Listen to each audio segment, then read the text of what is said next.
Hallelujah. Mbote. Greetings, Bena Congo, Benanzambi. How are you doing today? Hallelujah. Yes. As you are coming in, please like the video and share with all of our family members, friends, and whosoever. Yes. Yeah. So do me a favor, like the video and share with your friends and family. Let me wait for 1 minute before we start. Yes, today I have a presentation, something I prepared, I think, almost 6 months ago. But now I want to share with all of you. I hope you find it interesting. It's just some research I did, and the more I read, the more I see this, coming to the surface. Yeah, so let's talk about it. Yes, let's talk about it. So tell me how you are doing. How's everyone? How are you doing today? You good?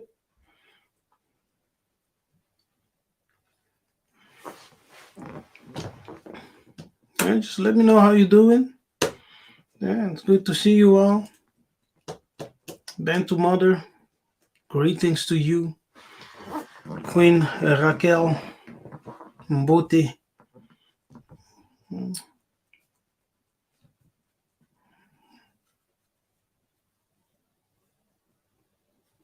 Hallelujah. Now let's start. In this class, it's okay.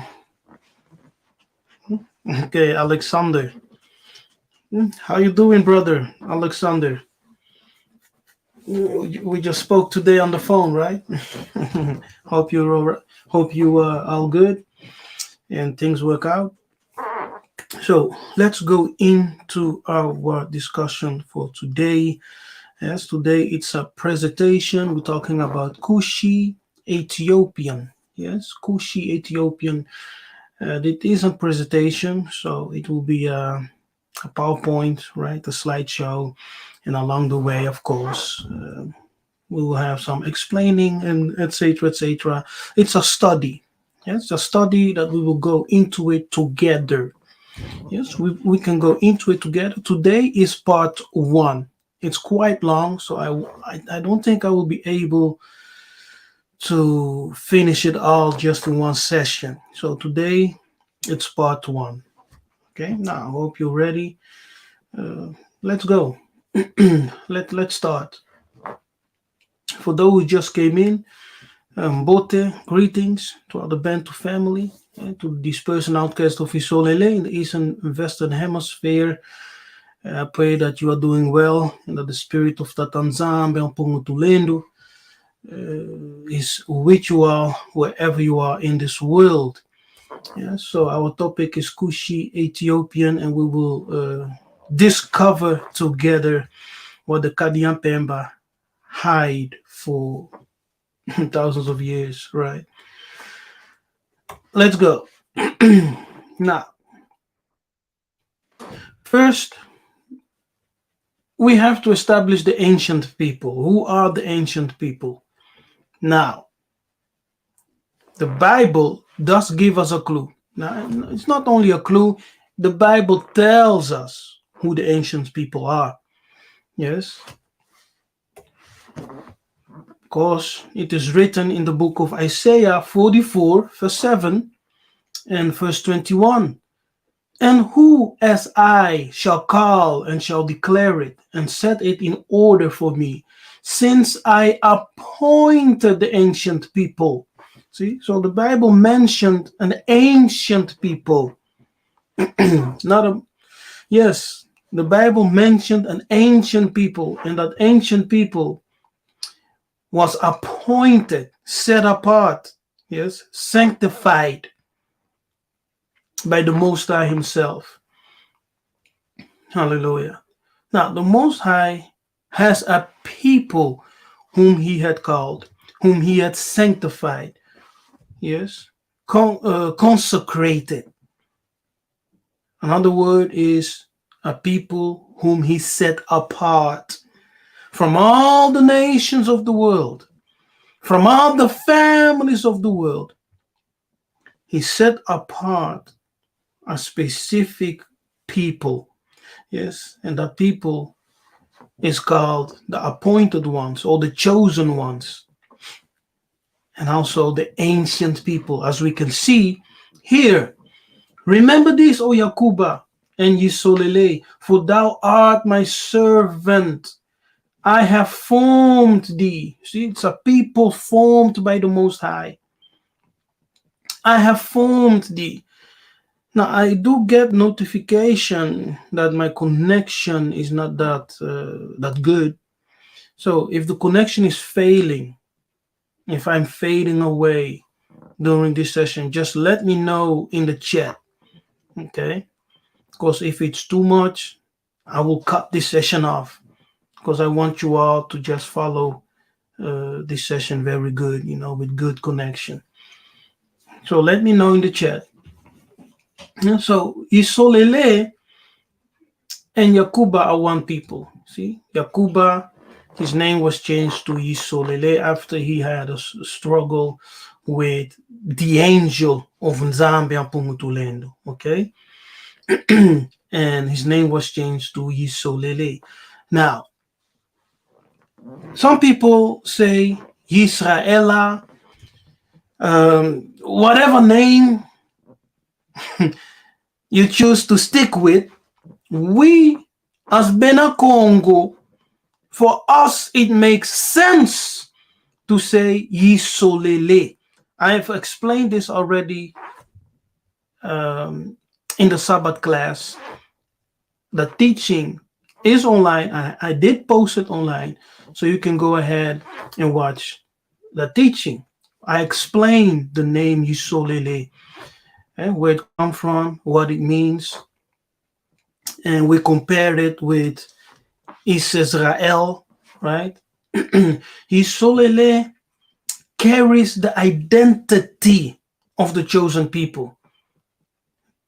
The word Yisolele carries that identity because within that word Yisolele, we have chosen and loved.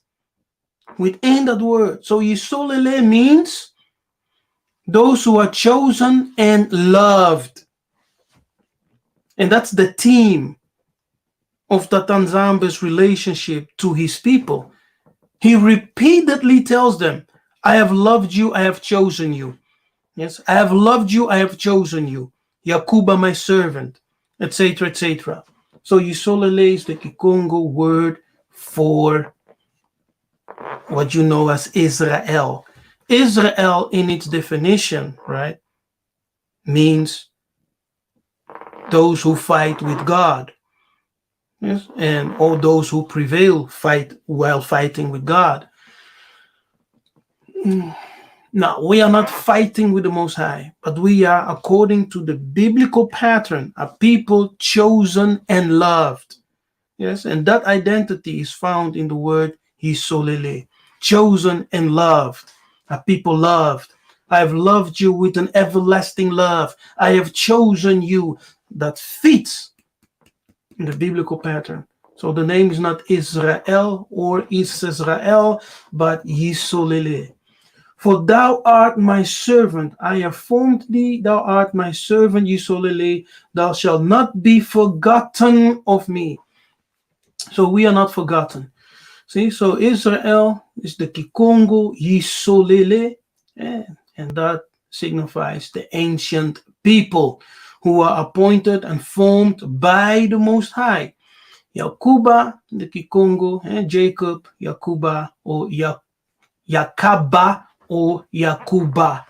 Yes, and Yakuba is the servant of the Most High, the servant. And Yisolele are the children of Yakuba, the chosen ones. Now look at this. When we Go to Genesis 2 verse 8. We read Yah Elimo, the Lord God. Yah Elimo planted a garden eastward in Eden. And there he put the man, Muntu, whom he had formed. Yes. Where is the garden? What's the location of the garden? Now, Muntu is the likeness of the Bilima. Now, Bilima is Lingala. It's the plural for Elimo. Yes. So you have Elimo singular, what you see here. And the plural is Bilima. And the Muntu is the likeness of the Bilima. Is the likeness of the gods or mighty ones. Yes. He's the likeness of the gods. Not singular, plural. The gods. Watch the video I did yesterday entitled Real Talk. Yes, Real Talk. So there I explain this concept of gods. Yes, in contrast with a singular God. The Bible, within the chapters of the Bible, we are told that the Most High deals with gods. Yes, and his counsel, yes, his divine counsel exists of gods. So he's not the only God. He's the Most High above all the gods. Okay? And the gods below him are his servants. They serve him. They are part of his council, They are part of his government of Zulu. And we are created, the Muntu, by the likeness. And that word for likeness signifies shadow. Now watch the video I did about the shadow being an extension of the human essence. Yeah, so go ahead and watch that video and you get more explanation there. Now, humus, the soil ground of Eden was very rich and very black. It produced the richest fruits and trees of all the earth. Now, the rich and black soil is called from the Latin humus for earth. Yeah, so the Latin word humus means earth or ground, and hue man, which signifies man of color, hue being color, hue man. Now humus has a characteristic black or dark brown color and is an accumulation of organic carbon. It is the soil that produces life. So humus is the soil that produces life. And Tatanzambe used that black fruitful soil to produce the human body. Hallelujah. That organic carbon. Now, the location of the garden was in the land of Cush, according to Genesis 2, verse 13. Yes, and the Hebrew word garden is gan. Yes, the Hebrew word for garden is gan, which actually comes from the Bantu, Kikongo, and Shona nganu. Yes, nganu. A definition: a garden as fenced, a garden border boundary. And it comes from the root ganan, to defend, to hedge, or to shield. From the Kikongo, kangula. Yes, to defend, protect. Yes, kangula. So pay attention. Yes, the Hebrew word gan actually comes from the Bantu, Shona and Kikongo, nganu. All right. Definition: a garden as fenced, garden border boundary. And that same Hebrew word gan, you see the Strongs here, comes from the root word, the Hebrew root word ganan, which means to defend, to hedge, or to shield. Hallelujah. Okay, let me stop for a moment because I got a message of Raquel that the image isn't clear. Please confirm, anyone in the chat. Please confirm. Yes, is the image clear? Can you follow along? Just let me know before I continue, because if the image isn't clear, I will have to stop this session. Yes, I will have to stop it and retry, because I really want you guys to be able to see everything clearly. Okay? All right, just let me know. Is the image clear? Can you all follow along?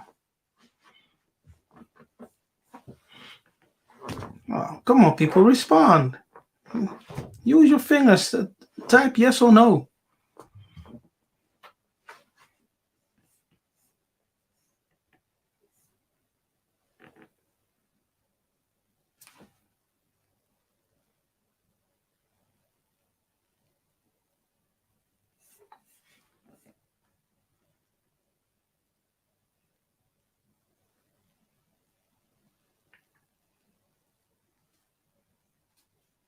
Okay. Now, that's not much respond. We have 21 people watching, and I just got 3 respond. Oh my goodness. But okay. Some say it's good. Some say it's not clear. Okay, let's continue, because you're not responding. So let's continue. But if it's not clear for you, because I do get the notice that the connection is not that optimal, just let me know, okay? So let's continue. So take note, the Hebrew Strong, right? H1588, the word Gan comes from the Bantu, Shona, and Kikongo, Ganu, yes? And the same Hebrew word comes from the root word Ganan, to defend, to hedge, to shield, which comes from the Kikongo word Kangula, Kangula, to defend, to protect. Okay, to defend, to protect.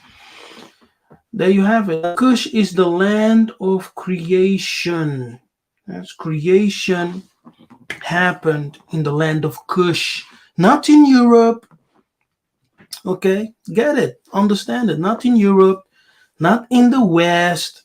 It happened in the land of Cush, the land of milk and honey, yeah, the land of abundance. Now, Cush is the land of creation and the origin of the Muntu. And the Muntu is the likeness of Elimu, the likeness of God, the original divine human. Hallelujah. Kembu. Now, the word Adam, Adama, Adami, Adma, which means earthy, and the earth is rich, dark substance, and from it our first parents were taken. Now, if we admit that Dr. Brown's and other Bible dictionaries are correct in their explanation of the meaning of terms, then the deduction must be that Ethiopia, Kush, was black, and the first people were Ethiopians or blacks. Now, this comes from the book of Robert Benjamin Lewis entitled Light and Truth, collected from the Bible and Ancient and Modern History. Yeah, so if you're interested, you can order that book, read it. It's very interesting. Though I do not agree with everything he says, but there are some interesting facts, historical facts in there that can help you. Now, the Hebrew Strong's Lexicon. Yes, we have Kush. And these are all the same, words, basically. Yeah. If you look at the Hebrew here, you can see that they have the same root word. Yes, the same root word, which is resh and shin. Yes, resh and shin. Kush, Kushi, Kushit, Kushan, and Kish. And we will, all these words will of course reappear as we continue. Yes, and you will see them here and there. Now, Abraham was born in Ur of the Chaldees, which was part of the region founded by Nimrod, the son of Cush. Okay, now if I go back, Cush here is written with a K. Okay, K, K, K, K, K, K, K. It's always K. But in the Bible, the Europeans write it with a C, with a C. Yeah, but actually, it has to be a K. Now, Nimrod was the son of Cush, yes, and Abraham came from out the kingdom of Nimrod, and his father was actually a prince in the kingdom of Nimrod, yes, in Africa.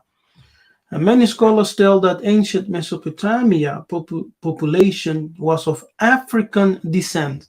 Yes, many scholars do agree in that fact that the ancient Mesopotamians, yes, that the population was of African appearance, not white with blonde hair, blue-eyed, you know. And some will make the argument to say that they were olive colored. Olive colored? No, they were black. They were African. Yes, they were Africans.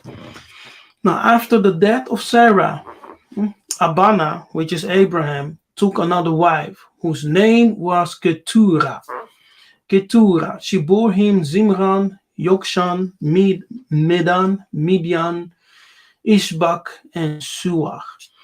The Midianites are descended from Abana and thus related to the ancient Israelites. We are then told in Habakkuk 3:7, I saw the tents of Kushan. Yes, Kushan in distress. Now remember that Kushan is a variation of the word Kush, as I've showed you, right? If you go back here, Kushan. Yes, it's one of the variations of the word Cush, which means black, Kushan. So I saw the tents of Kushan in distress, the dwelling of Midian in anguish.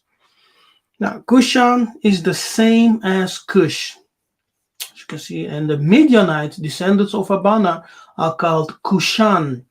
Massa married Zipporah, the daughter of the Midianite priest Jethro, in Numbers 12, verse 1. She is called a Cushite, or in King James, an Ethiopian. The Hebrew term used is Hakushit or Hakushit, the Cushite feminine gender. From this, it can be deducted that the Midianites, descendants of Abana, were referred to as Cushites, meaning blacks. Yes, blacks. So the Midianites were blacks. The tents of Kushan refers to black people or black nation. Now, the location of the garden was in the land of Cush. And the Greek word for Cush is Ethiopia. Yes, the Greek word for Cush is Ethiopia. So when you think Ethiopia, think Greek, because it's a Greek word. It's same as Egypt. It's also a Greek word. Yes. The older term, the Hebrew term, or the Hebrew word is Cush. The Greek word is Ethiopia. Now, the garden was in the land of Cush. Not present Ethiopia, but ancient Catiopa. Yes, not present day Ethiopia, but ancient Catiopa. Whoa. For the Bessie Congo, the land of Africa is called Catiopa. Yes, for the Bessie Congo means the people of Congo. So for the Bessie Congo, the land of Africa is called Catiopa. Catiopa. Now, Kati signifies the middle or center. Yes, the interior. Oh my goodness. So what you see is that the Garden of Eden was in the center of the African continent. Yes. Katiopa. Kati meaning the middle or the center, the interior. And Congo is the center. It is in the center of the African continent. Isaiah 40:22.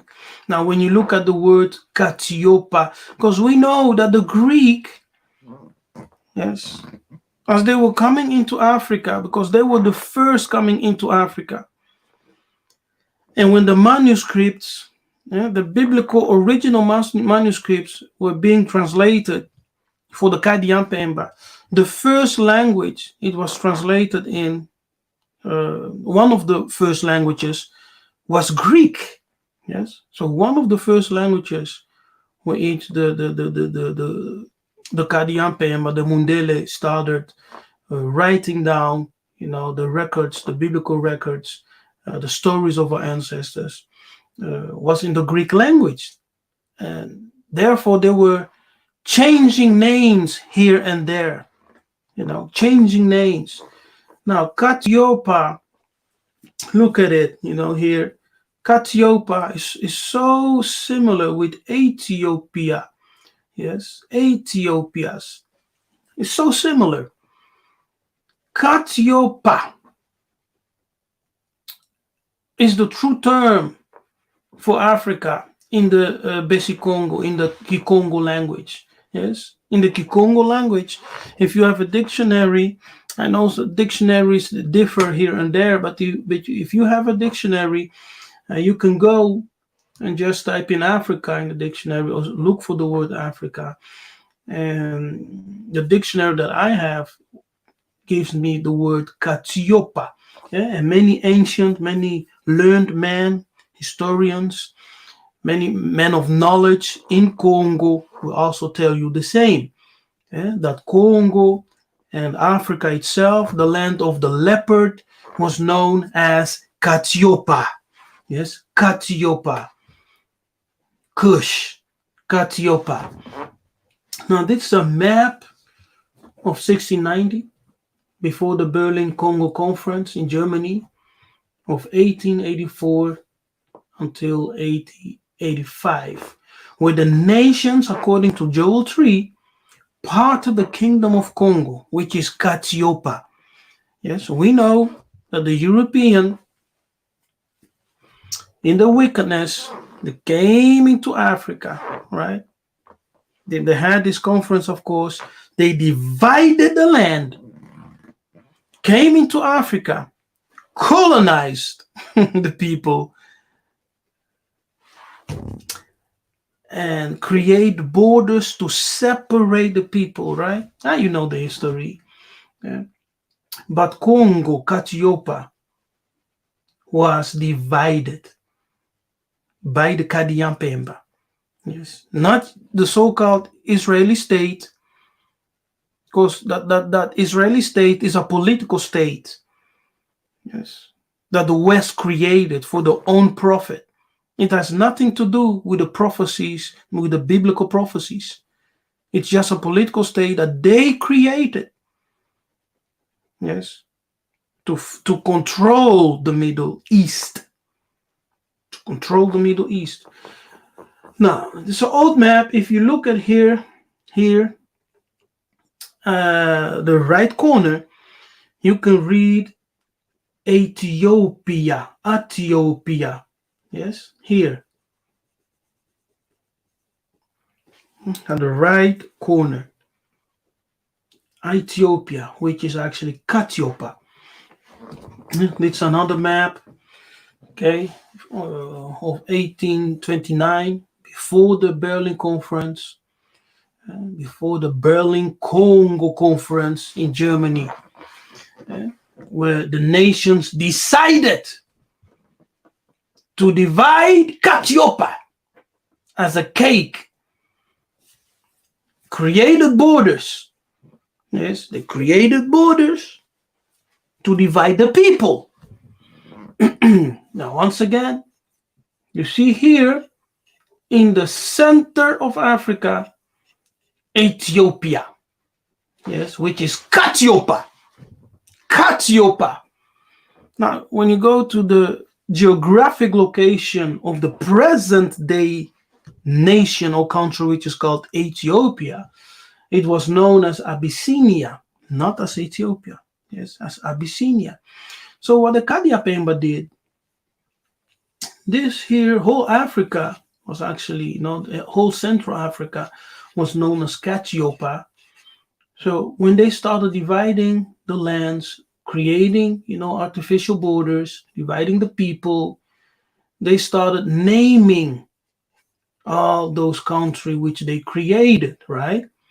So Ethiopia, that name for Central Africa, Ethiopia, got lost and was given to Abyssinia. You understand? Now let's watch this clip. Oh, wait a minute. How does this work?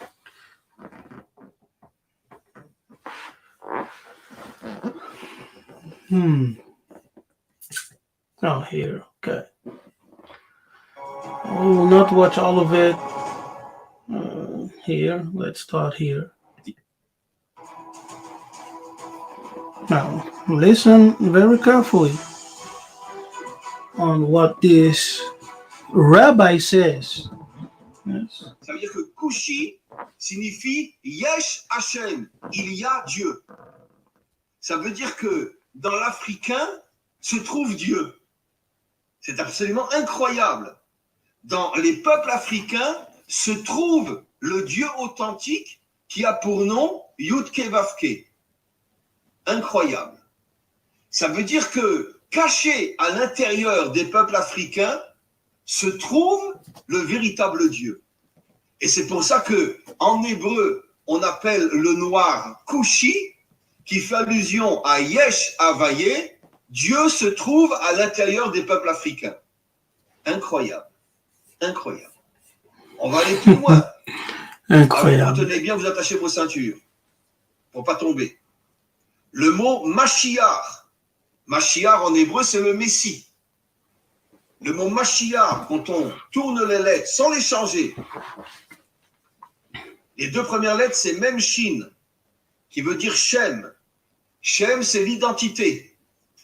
Quelle est l'identité du Mashiach? Les deux premières lettres du mot Mashiach signifient l'identité. Et après, on a un Yud et un Chet, qui sont les deux premières lettres de Israël et Cham. Israël, Yud, Cham, l'origine des peuples africains, comme on va le voir dans quelques instants. Ça veut dire que le Mashiach porte l'identité du peuple d'Israël et des peuples africains. Okay. Now to summarize, yes, to summarize, he explains that the word Kushi, yes, the word Kushi, as he says, it's a rabbi. See, it's it's not my interpretation. You heard a rabbi. Yes, you heard a rabbi. He said the word Kushi means Yesh Hashem. Now, Hashem is one of the pronunciations that they use for God. Hashem actually means the name, because the Jewish, those Jewish people, they believe that no one should utter the name of the Most High. So they just, instead of the name Yahovah or Jehovah or whatever pronunciation, they just say Hashem, which signifies the name. So Yesh Hashem means God exists. Yes, God exists, which means God is to be found in Africa. Yes, and he's getting this from the word Kushi. He takes this, the Shin and Yud, yes, to form Yesh Hashem, and it says God exists, which means God is to be found in Africa. Kush, Africa is Kush. Now, within African people is the genuine God, according to this rabbi. This is the reason why in Hebrew, black people are called Kushi. Yes. Now, you know, in the state of Israel right now, all the black people there, when they are being discriminated by the Jewish people, they are being called Kushi. But according to this rabbi, Kushi actually refers to the genuine people. Yes? So when they are calling you name Kushi, Kushi, Kushi, don't be offended. Because according to the explanation of this Hebrew, of this Jewish rabbi, they're actually identifying you as the genuine people of God when they say Kushi, Kushi, Kushi. Now, the next time someone calls you Kushi, say, yes, I am. I am the genuine people. I am the genuine chosen of God. Thank you. Matondo. Kadiampemba. Now, the word Messiah in Hebrew, when you revert the letters without changing them, the first letters are Shin and Mem. Yes, here, Shin, Mem, which means Sam, Shem. The first two letters of Messiah reveals the identity. Yes, the identity. So the last two letters are Yud and He, which are the first letters to spell Israel, and Hem, He. This means that the true Messiah and his people are Kushi. So the true identity of the Messiah and God is Kushi. Now, once again, it's not my interpretation. This is just a summary of what the rabbi said in that short clip. Okay? I just gave you a summary. But this is what the rabbi is saying. He identifies the true people being Kushi, meaning Africans, black, the true chosen people, and the Messiah and the God of creation is black. And according to the rabbi, African. I didn't say it. The rabbi said it. Yes. So it means that the power is with the Africans. Okay, let's continue. Wait, someone asked a question. Let me see. Kim asked a question.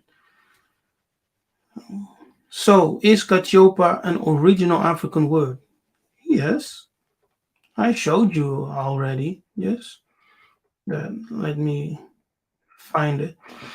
Here, see? Katiopa is Kikongo. Yes, it's a Kikongo word. It's nothing to do with the Greek. And the Greek word, the Greek language itself was birthed out of Kikongo. Yes, the Greek and the Latin languages. Okay. So Latin is the Roman language.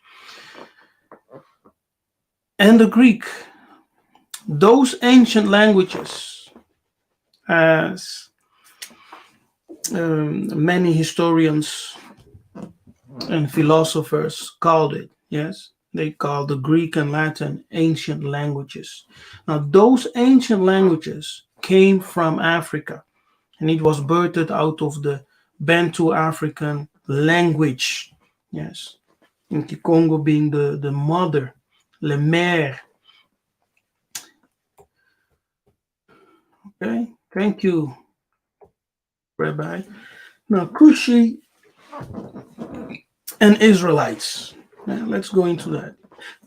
Kushi and Israelites. Okay.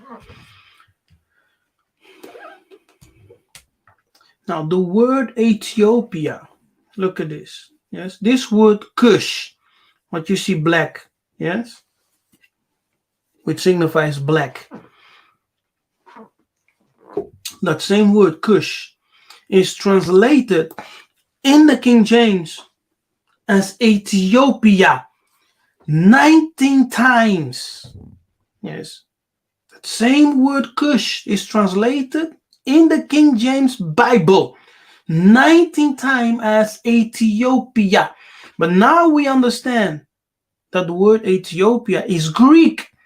The actual word Kush, Hebrew, also comes from the Kikongo Kusi or Kozi, which means dark.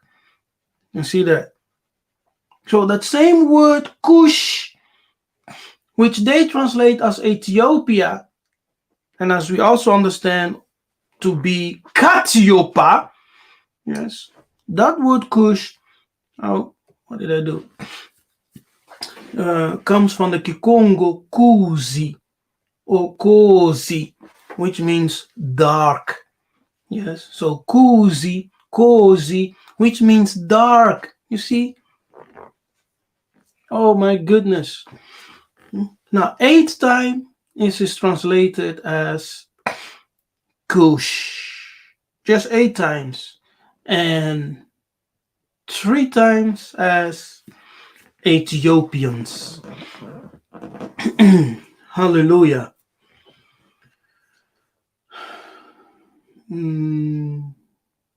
Okay. So, a Benjamite. Cush is also a Benjamite. Yeah? So Kush or Kuzi, Kozi, and they are people in Congo who has this name Kozi. Okay, they are people with the name Kozi. And now Kozi, Kush is also a Benjamite mentioned in the book of Psalm 7. Yes, it's a Benjamite in the book of Psalms 7.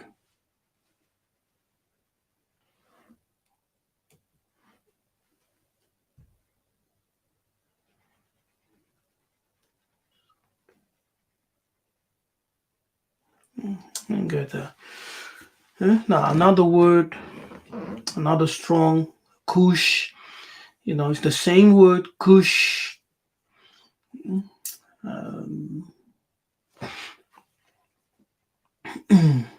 Which says here Kush or Ethiopia. Once again, you can see that Kush is always translated as Ethiopia in your Bible. Yes, most of the time. Predominantly, it's translated as Ethiopia, but it's actually Kuzi or Kozi, and Ethiopia is not Ethiopia but Katiopa, which is a Kikongo word for Africa. And Katiopa, in Katiopa we have Kati, which means the center, the middle, the interior. Okay, so the land of Cush, the promised land, the garden is in the middle of Africa, the land of milk and honey. It's in the middle, in the interior, in the center. Now, an Israelite. Yes. Now you see the name. First of all, here it's connected with the Benjamite in the book of Psalm. And here, once again, we are told that the name of the son of Ham and of his territory, and also of an Israelite named Cush, Kozi. Yes, Kozi, Kush, Kozi is a Kikongo word, a Kikongo name. People are named Kozi in Congo. There are people who bear that name, Kozi, in Congo.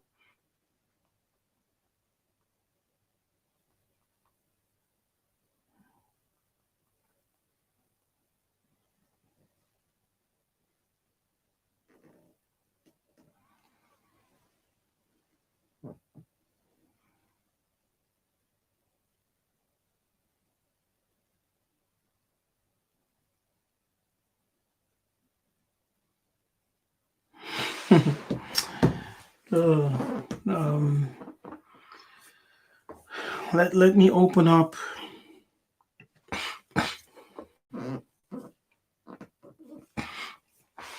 a tab. Okay. Mhm. So I will just type in cozy Congo. Let's go to images. Oh, there you have it.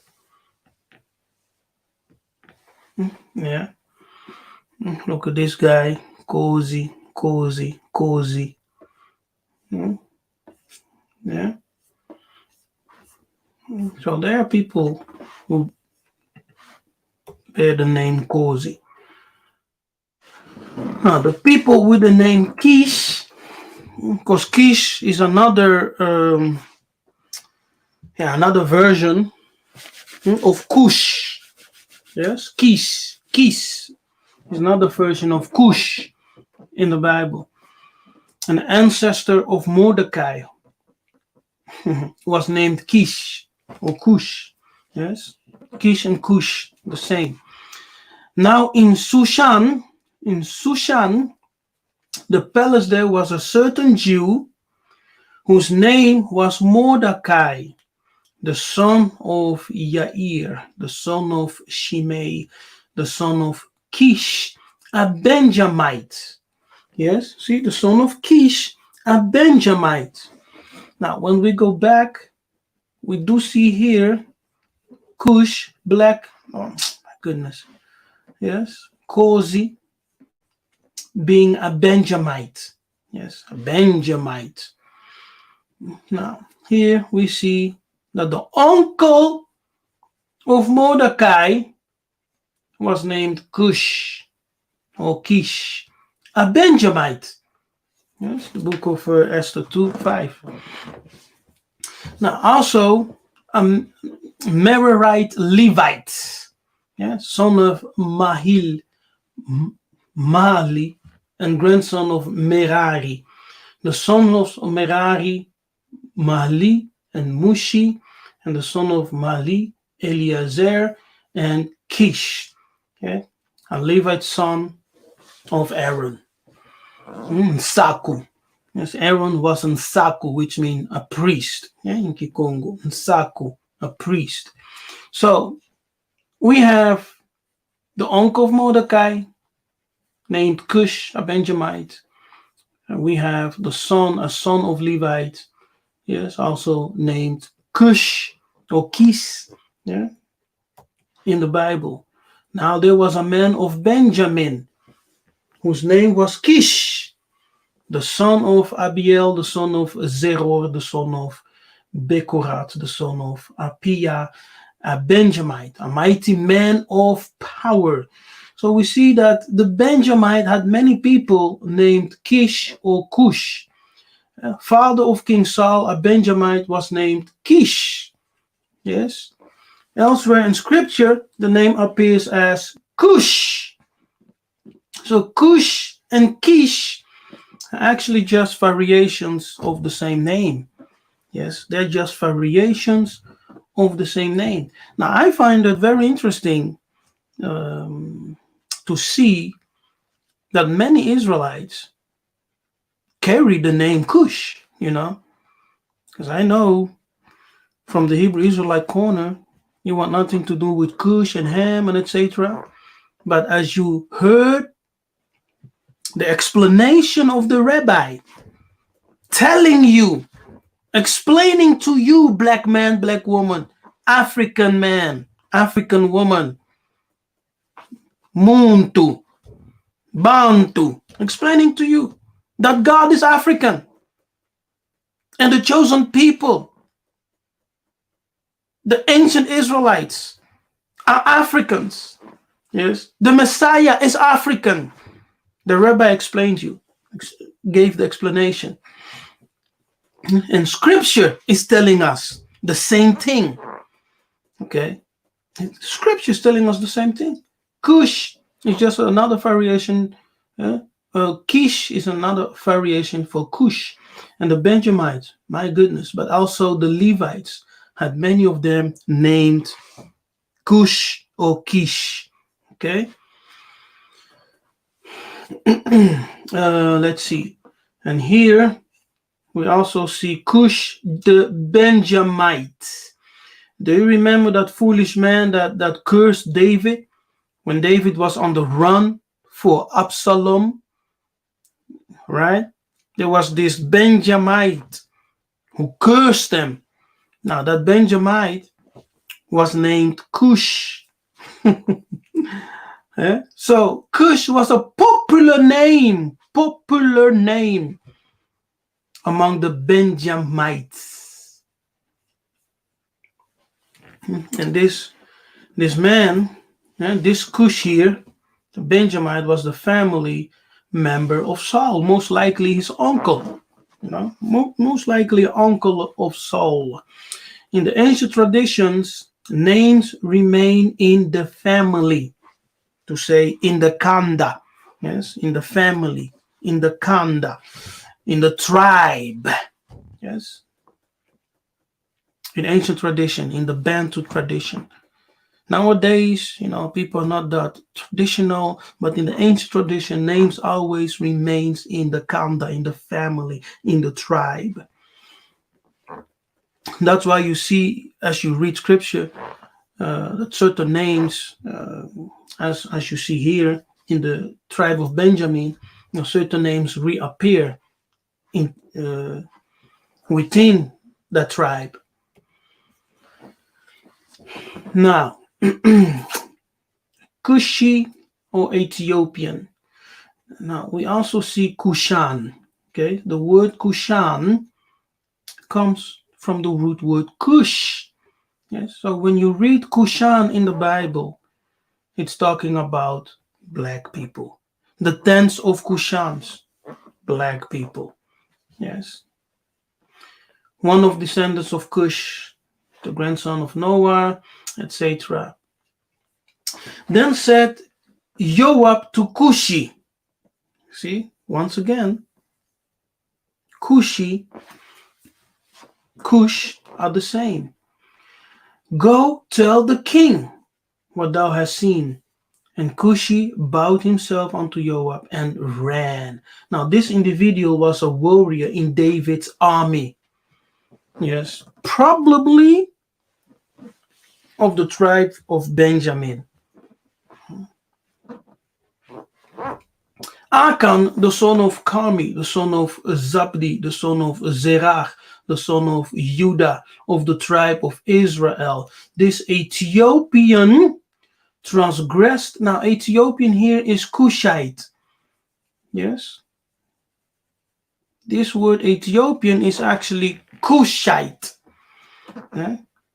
Now, this Achan from the tribe of Judah, Achan wasn't Cushite. Transgressed against the law of God written by Moses, and he was stoned to death in the valley of Achor by the Israelites. Read the book of Joshua 7.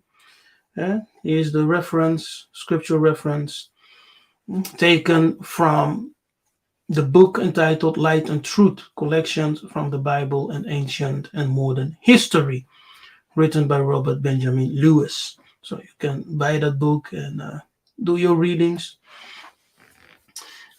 Isaiah the prophet, the son of Amos, was an Ethiopian who prophesied unto Egypt and Ethiopia. Now, Egypt and Ethiopia are like brothers, they have this relationship with each other. Ethiopia, of course, being Katiopa, yes, Katiopa. Jeremiah the prophet, the son of Hilkiah, or Hilkiah, the words of Jeremiah to his friends. Thus said the prophet, I am black. Here he describes himself to be black. Lamentations 5:10, our skin was black like an oven.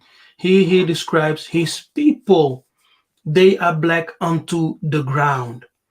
Yes, so even the prophet Jeremiah acknowledged his people and he himself to be Kushi, meaning black, right?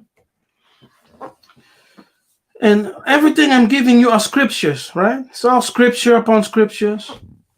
Therefore, all the princes sent Yehudi, now Yehudi, the son of Netaniah, the son of Selemiah, the son of Cushi.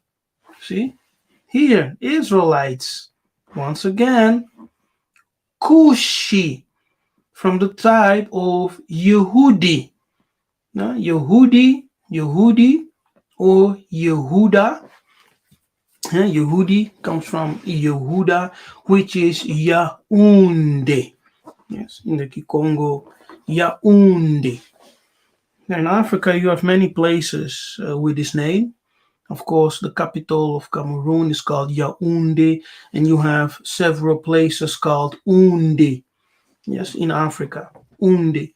An Israelite from the tribe of Yaounde, the son of Cushi. Yes, wow. And I'm just giving you scripture, scripture. It's all there. So we see that the ancient people were always called Kushi or black. Yes, from Katiopa, not Ethiopia, from Katiopa.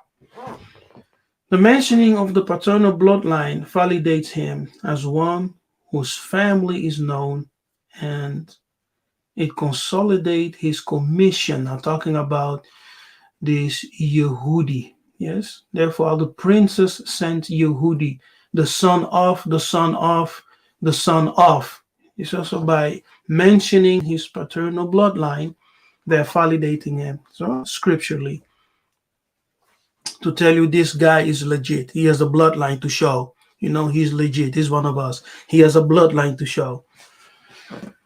And so your bloodline was always important. Even today, yes, even today, if I will go to Congo right now, yes, and I will have to introduce myself, I cannot just say, my name is Landu, such and such. My name is Nabikefa. No, I will have to mention my name, my father, my grandfather, and if I can, my grandfather.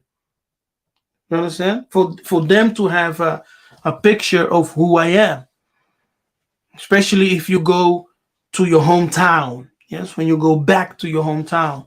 So I would say, I am Nabi Kefas, Landu, the son of Luzolo Lusuki, the son of Pedro Lusuki, etc., etc. And they will know who I am because I validate myself by my paternal bloodline. They say, we know your fathers. Yeah, we know your fathers, and they welcome you as one of them, because they recognize your family tree. It's like that. Now here, Yehudi comes from, is actually the Kikongo Yaounde. Yaounde, which means a Jew. Now that word Jew, I don't like that term Jew. A better term is Judean. Yes, Judean, not Jew, but Judean. Now the word of the Lord which came unto Zephaniah, the son of Cushi. You see, so Zephaniah was the son of Cushi. Did you know that? That Zephaniah was the son of Cushi? The son of Gedaliah, the son of Amariah, the son of Yiseka'yah, the son in the days of Josiah, the son of Ammon, the king of Judah. Zephaniah 1:1. So Zephaniah was the son of Cushi. Now Cushi here doesn't mean the son of a Negro. What some may tend to interpreted in that way. No, it doesn't mean the son of a Negro. It means the son of Kozi, right? Kozi. That's the Kikongo word. Kozi. It's a Kikongo name. Kozi. Yeah? Zephaniah, the son of Kozi. Kushi. Kozi. And of course, names have a meaning. Yes, names have a meaning. My name, for example, my birth name, Landu, means he who follows after. See? He who follows after. And my second name, Kefa, comes from a stone, yeah? Being strong as a stone. Libanga, Nkadi, stone. Now, the name Zephaniah means Yah has concealed or Yah has hidden. Son of Cushi. Now, and this for me is very prophetic, The meaning of Zephaniah is very prophetic. Why? Because it tells us and it gives us this prophetic word, this foreshadowing, yes, that Yah will conceal his son who are black. Yes, he will conceal. Yah has concealed, or Yah has hidden, son of Cushi. Yes, he has hidden his black sons. He has hidden their identity. Yeah. Great grandson of King Hezekiah. So he came from a royal bloodline. Yes, Zephaniah, as the great grandson of King Hezekiah. Now, it's very interesting, that the meaning of his name carries the message of the prophet and the mysterious idea of Yisolele being hidden for a long season. Now, once again, Kushi, which means black, the father of the prophet Zephaniah, as we have seen, the name of Israelites. Are ye not as children of the Ethiopians, Benakushi? My goodness. Are ye not as children of the Ethiopians? See, children, Bena, Ethiopians, Kushi. Yes? Are ye not as children of the Ethiopians, Bena Kushi? Unto me, O children of Isolele, Bena Isolele, said Tatanzambe Yakongo, the Lord. Have not I brought up Isolele out of the land of Egypt? Amos. There you have the first. Now, Tacitus says, many again say that the Jews were a race of Ethiopian origin. History of Tacitus. Now, Tacitus was a Greek historian. Yes, he was a Greek historian. And he writes in his writings that the original Jews, Judeans, Yehudi, Judeans, Jew is a wrong term. It has to be, the more correct term should be Judeans. So we're of a race of Ethiopians, meaning Kushi. Kushi. Remember that the term or the word Ethiopia is Greek. The original is Cush, which is Katiopa. Yes, Katiopa. So we can understand that he's saying here that the original Jews were a race of what? Africans.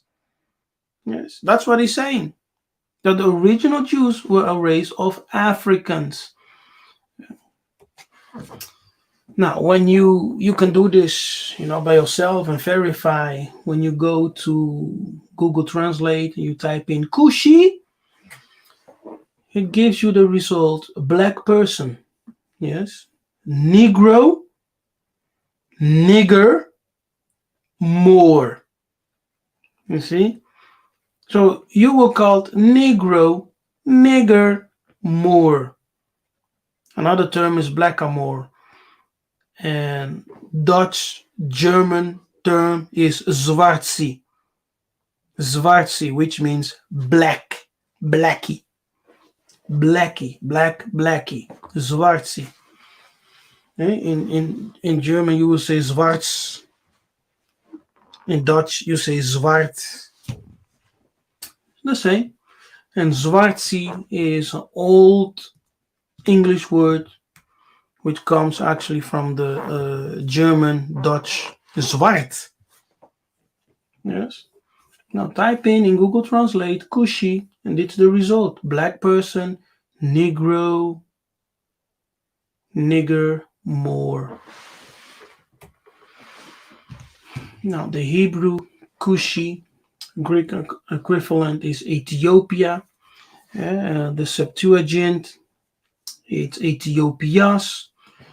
It corresponds with Ethiop or with Ethiop. And the word refers to people of African complexion. Yes, occasionally Egyptians in antiquity also referred to as Ethiopians. See, so those Egyptians and Ethiopians in antiquity they were regarded as actually the same people. So the Greek terms Ethiopias, Ethiop, or written like this, always refers to a people of African complexion. So when you read somewhere, Ethiop, as you are reading historical books or whatever, doing research, and you read that word Ethiop, remember it's talking about the people of African complexion. Yes. Now look at this. It's a lexicon powered by Oxford. The word Ethiop, which is Greek, of course, a black or dark skinned person, a black African, occasionally an Ethiopian.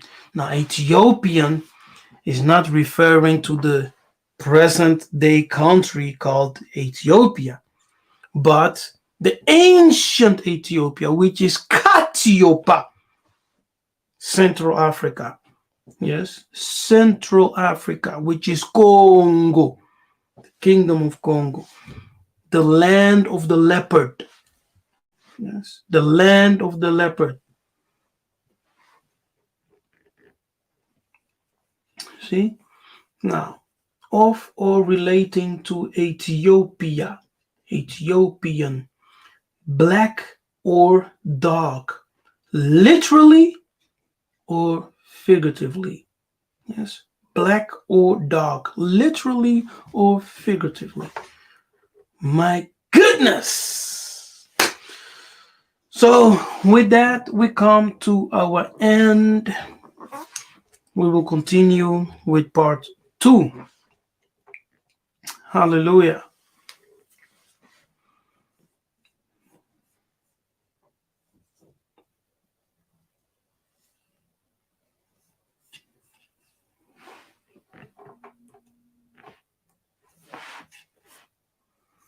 Okay. Yes, hallelujah. So, thank you for watching. Thank you for being part of this study. Okay, very interesting. I just showed you the name Kushi, Kushan, in Bible. I gave you definitions of the words. We listened to a rabbi, a Jewish rabbi, who explained the word Kushi to us, connecting it with God, the chosen people, with God, the chosen people, and the Messiah. Yes, and according to him, they are all what? African, Kushi, black, African. Yes, so we went to the word Kushi, Kushi, Kushi, Kushi, and we read different scriptures. Yeah, we studied the Strongs, etc. And I hope that you now have a good understanding of the word Kush. Yes, Kush in the Kikongo Kozi is actually a name among the Bena Congo. You have seen that many Israelites carried the name Cush or Kozi, many in variation as Kish, Kush, Kushi, Kushan. It's all the same. Hallelujah. Okay. Now let me give you an opportunity. Maybe there are some people here who want to come in. You have a question about Kush, whatever. I will take two questions if anyone wants to come in, and then I will end this live stream. Hallelujah. So the link is there in the chat. You can click on it. Make sure to be on Google Chrome. Yes, make sure to be on Google Chrome if you want to come in and ask a question based on what we discussed. So don't come with a question that has nothing to do with anything I said.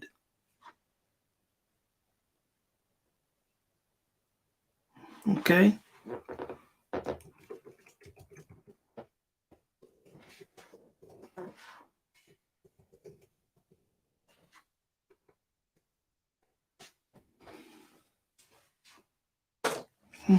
Okay, so no one has a question? Or are you being shy? Are you being shy? Yeah. I give you the opportunity to come, to speak to me and ask your question if you have one based on this presentation about Kush. Yes.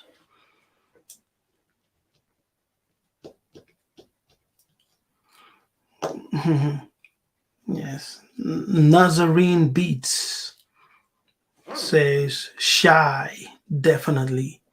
So why won't you come in then? Come in. Give the others an example. So there are no questions. All right. And no one wants to come in and say hi and greet me, talk with me. It's all good. So Matondo for watching, Matondo for being part of this presentation. May Tatanzamba bless you all wherever you are in this world. May the Muanda continue to be with you and continue to cleanse yourself in your meditations and in everything you do. Purify yourself before Tatanzambe, before the angelics, and in your relationship. We may fall short here and there, but remember, repentance is always an option. Don't remain in your fault. As soon as you recognize you have done something wrong, humble yourself. Yes, humble yourself before the Most High, before the angels, and repent. Kimbu. I'm Nabi Kefas, and I bless you. See you next time.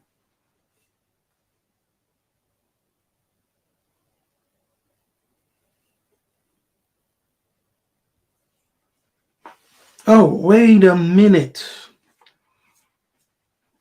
Joanne just asked a question in the chat. Yes, Joanne, thank you for your question. That's a very interesting question. Yes, the question is, I was hoping to understand where the people came from before they settled in the Congo Basin. And so you are actually addressing the Bantu migration. Yes. Now, some people will argue that the Bantu migrated from the Niger River. Yes, and they went down. But that's not the story of our ancestors. Even though, some Bantus were there and migrated southward, but that's not the story of our ancestors. The story of our ancestors is as follows: that we lived in Northeast Africa. Yes, we lived there for a long time.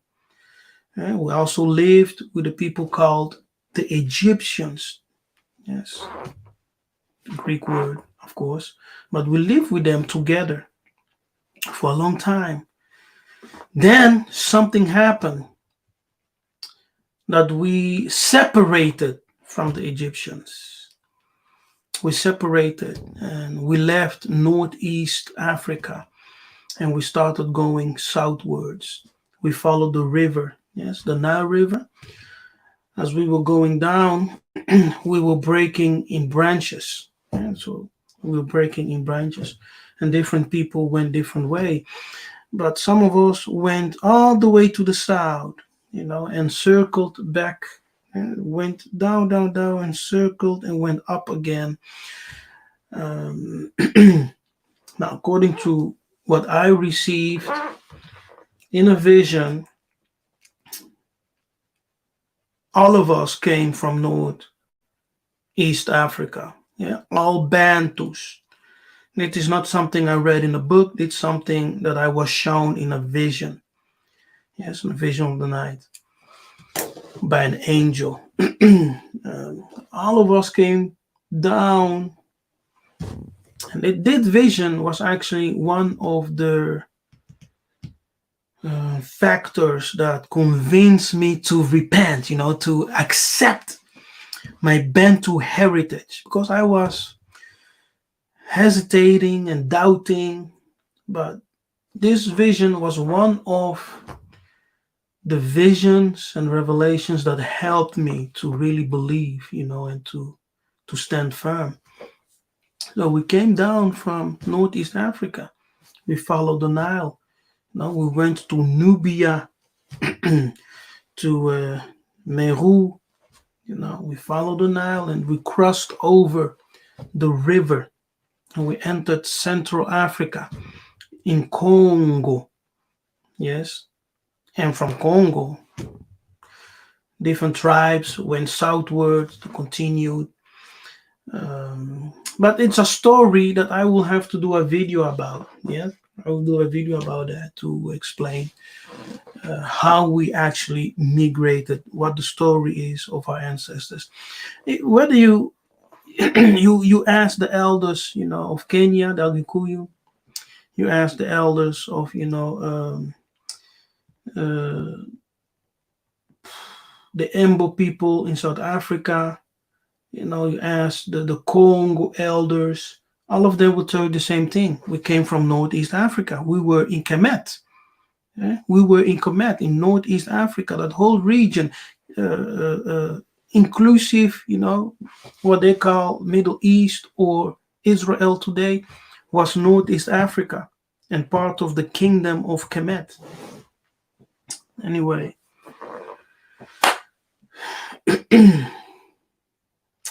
Matondo, Matondo, Matondo.